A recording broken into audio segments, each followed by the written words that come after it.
बिस्मिल्लाहिर्रहमानिर्रहीम। अस्सलाम वालेकुम नाज़रीन, फरवाज़ एनबी न्यूज़ के प्लेटफॉर्म से मैं आपका मेज़बान नवाज भुट्टो आपकी खिदमत में हाजिर। नाज़रीन, इमरान खान की गिरफ्तारी के तमाम तर इंतजाम कर लिए गए हैं और ये भी तवक्को जाहिर की जा रही है कि शायद कल मंगल यानी मंगल को होगा दंगल, तो मंगल का दिन इमरान खान पर बहुत भारी गुजर सकता है। और इसके अलावा FATF का जो मामला है उस पर भी हम थोड़ी सी बात करेंगे और हम बात करेंगे कि हुकूमत और सुप्रीम कोर्ट के दरमियान एक बहुत बड़ी और भयानक जंग छिड़ने जा रही है और ऐसी जंग छिड़ेगी कि जो या तो पाकिस्तान की मईशत और सियासत को तबाह बर्बाद करके रख देगी, या तो पार्लियामानी निज़ाम को ही लपेट के रख देगी, या फिर जो है वो आने वाले इंतखाबात के हवाले से ऐसी सूरत हाल क्रिएट हो जाएगी कि यानी इमरान नहीं तो फिर कोई नहीं और कुछ नहीं। यानी सुप्रीम कोर्ट अब खुल के सामने आ चुकी है। इस पर भी हम बात करेंगे और हम बात करेंगे और जहांगीर तरीन के सर से ताहयात नाअहली का जो सुप्रीम कोर्ट का फैसला है क्या वो टल चुका है, यानी पार्लियामान ने जो कानून साजी की है उसका मतलब क्या निकलेगा, नतीजा क्या निकल सकता है। और जब इंतखाबात हुए हो ही ना, यानी इंतखाबात होने में भी टाइम पड़ा हुआ हो और असेंबलियां तहलील ही ना हुई हो और इलेक्शन कमीशन ने इंतखाबात का शेड्यूल ही ना दिया हो और उससे पहले ही नताइज का ऐलान कर दिया जाए, तो फिर मेरे ख्याल में इलेक्शन करवाना बहुत ही अजीब लगता है। तो नाज़रीन, इन तमाम उमूर पर हम आज के व्लॉग में तफसील से बात करेंगे। आपको अगर हमारा प्रोग्राम पसंद आया तो मेहरबानी करके उसको सब्सक्राइब करना, लाइक करना और शेयर करना मत भूलिएगा और बेल आइकन दबा दीजिएगा ताकि आप तक बर वक्त हमारे व्लॉग्स पहुंचते रहें।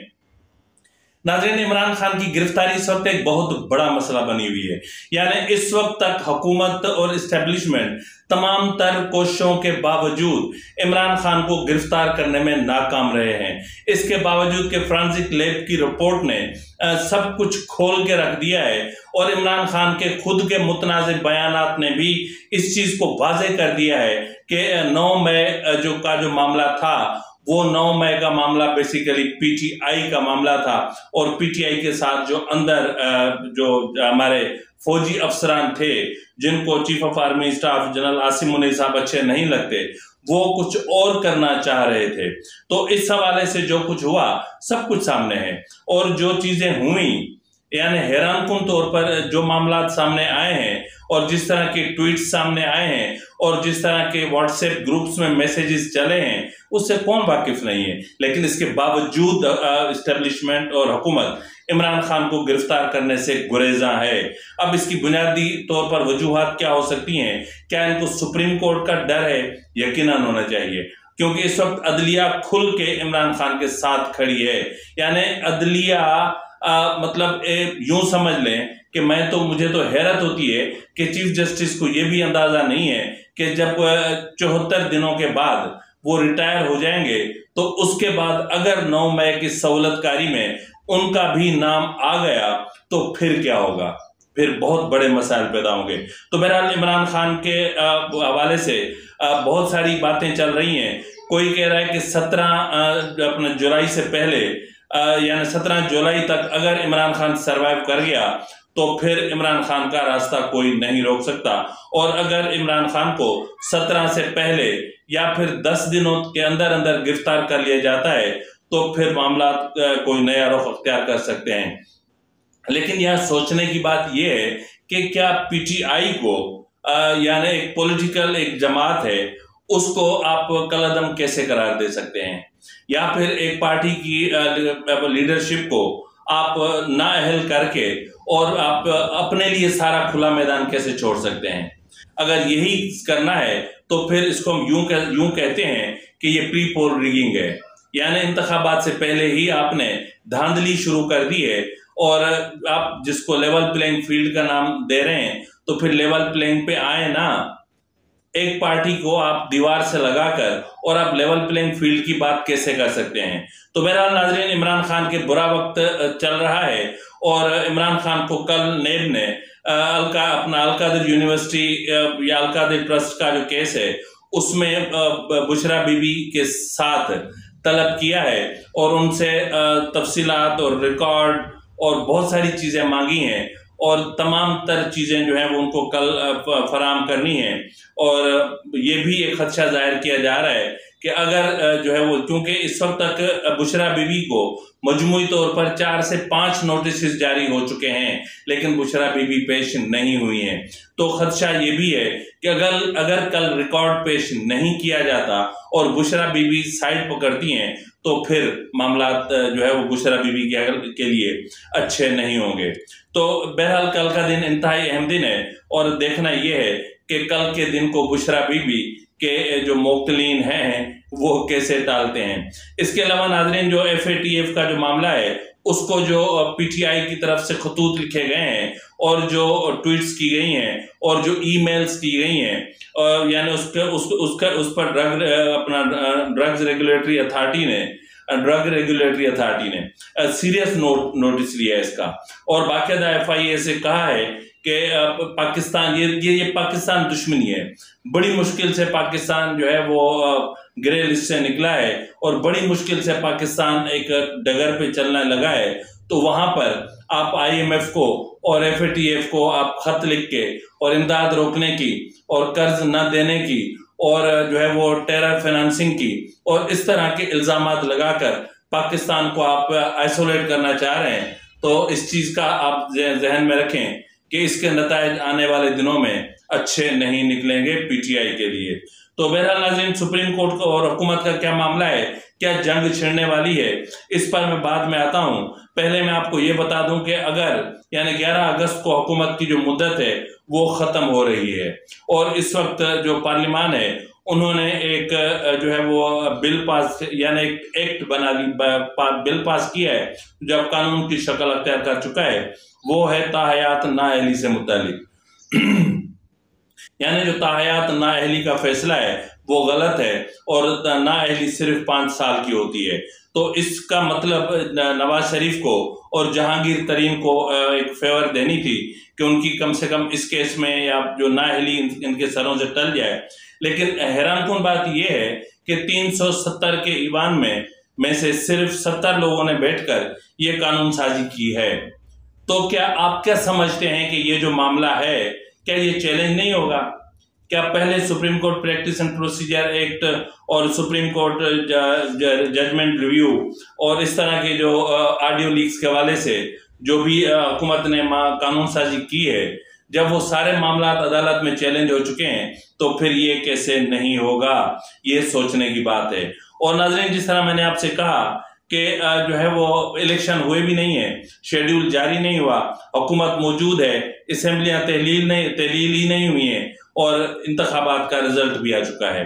रिजल्ट इस तरह आया है कि साबिक वजीर आजम नवाज शरीफ साहब ने कहा है कि आने वाला वक्त हमारा है और इक़्तिदार में आकर महंगाई खत्म करेंगे। तो यानी इसका मतलब ये है कि कुछ भी हो जाए, आने वाला जो वक्त है या इंतखाबात के बाद मुस्लिम लीग नून की ही हुकूमत बनेगी, लेकिन पावर शेयरिंग फार्मूला जिस तरह पीपल्स पार्टी और JUI और इनके साथ चल रहा है, इसको कंटिन्यू रखने के हवाले से दुबई में मुज़ाकरात का अमल जारी है। अब देखते हैं कि इसमें क्या तय पाता है। नाज़रीन, जिस तरह मैंने आपसे कहा कि चीफ जस्टिस के जाने के बाकी 74 दिन रह गए हैं, एक एक दिन इस वक्त हुकूमत पे बहुत भारी गुजरेगा क्योंकि जिस तरह मैंने आपसे कहा कि ताहयात नाअहली का जो कानून है वो भी चैलेंज हो सकता है। ताहम इतना ऐसा महसूस हो रहा है कि चीफ जस्टिस उमरता बंदयाल और उनका जो हम ख्याल ग्रुप है वो जाते जाते कुछ बहुत बड़ा धमाका करेंगे, कुछ ऐसी चीज करेंगे जो यूं समझ लें कि मुल्क की बुनियादों को हिला देंगे। क्योंकि इस वक्त जस्टिस उमरता बंदयाल ने इंतहाई अहम पत्ते अपने सीने से लगा रखे हैं, अब उनके फैसले आना बाकी हैं। जिस तरह जो है वो पंजाब में जो इंतखाबात का मामला था 14 मई के हवाले से, उसका तफसीली फैसला आना अभी बाकी है।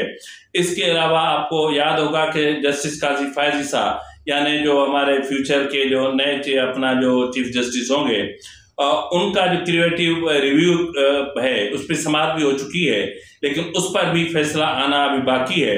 और इसके अलावा जो है वो मिलिट्री सिविलियंस के मिलिट्री ट्रायल के हवाले से जो मामलात हैं वो भी इस वक्त अदालत में ज़ेर इल्तवा हैं, उनका फैसला भी आना अभी बाकी है।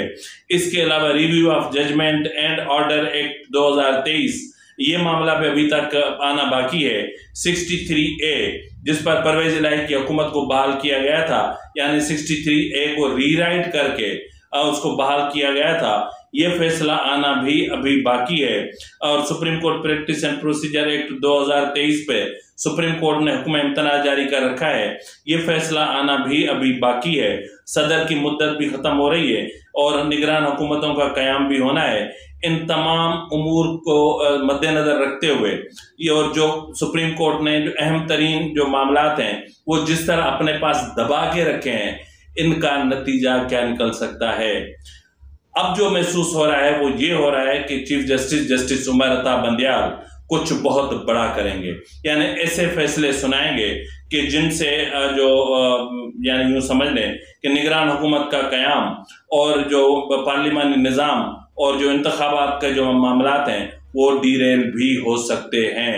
क्योंकि इस वक्त जस्टिस उमर अता बंदियाल और इनका जो ग्रुप है वो इश्क इमरान में पागल है। उनके दिमाग में इश्क इमरान का कीड़ा दौड़ रहा है और वो हर इंतहा को जाना चाहते हैं। और यही वजह है कि नवाज शरीफ ने जो अगस्त में आने का फैसला किया था, अब वो सितंबर के एंड में आएंगे, क्योंकि तब तक ये चीफ जस्टिस चले जाएंगे और तब तक बहुत सारे उमूर जो हैं वो क्लियर हो चुके होंगे। क्योंकि नवाज शरीफ जेल जाना नहीं चाहते। नवाज शरीफ और इमरान खान की यही एक बीमारी है कि दोनों जेल से डरते हैं। यार जेल क्या करेगी, क्या होगा जेल जाके? ये सियासतदानों का काम है जो एक जो है वो पार्लिमानी जमहूरियत या पार्लिमानी पॉलिटिक्स करते हैं, उनके लिए तो ये रूटीन की बात है, ये मामूल की बात है, इसमें डरने की क्या बात है। लेकिन इनके अंदर में एक डर बैठा हुआ है। तो इस सूरत हाल को मद्देनजर रखते हुए नवाज शरीफ ने भी मामला अपना मौखर कर दिया है और मेरे ख्याल में आज या फिर कल वो दुबई से वापस लंदन जाएंगे और फिर सितंबर में, यानी जब तक चीफ जस्टिस चले जाएंगे तब तक वो जो है वो उनकी यहाँ पर आना थोड़ा सा मुश्किल हो गया है। तो नाज़रीन, जिस तरह मैंने आपसे कहा था कि इमरान खान के खिलाफ एक अहम तरीन वादा माफ गवाह सामने आ चुका है। अंसार अब्बासी ने जो एक व्लॉग किया है उसमें उन्होंने कहा कि इमरान खान अगले 10 दिन में जेल में होंगे और उनके खिलाफ ऐसे लोगों को यानी ऐसे लोग गवाहियां देंगे जिनको देखकर होश उड़ जाएंगे। यानी ऐसे लोग जो आकर कहेंगे कि हमारे सामने क्या क्या हुआ। बिल्कुल इसी तरह जिस तरह परवेज खटक ने इमरान खान के एक ट्वीट के रद्द-ए-अमल में या शोकाज जारी होने के रद्द-ए-अमल में कहा है कि कोर कमांडर्स हाउस किला बाला में जो समेत फौजी तंसीबात पर जो हमले हुए वो मुनज़्ज़म एजेंडे के तहत हुए। रेडियो पाकिस्तान पर हमला भी मुनज़्ज़म एजेंडे के तहत किया गया और इमरान खान ने पार्टी क़यादत को इस हवाले से एतमाद में नहीं लिया था और सिर्फ चंद लोगों से मुशावरत के बाद जो है वो 9 मई का मामला सामने आया। अब इसका मतलब ये है कि परवेज खटक के इस बयान को हम यूं समझ लें कि एक वादा माफ गवाह के तौर पर भी देख सकते हैं, क्योंकि उन्होंने वो चीज खोली है जो इनकी अपने जो खास इजलास होते रहे हैं उनमें चीजें होती रही हैं।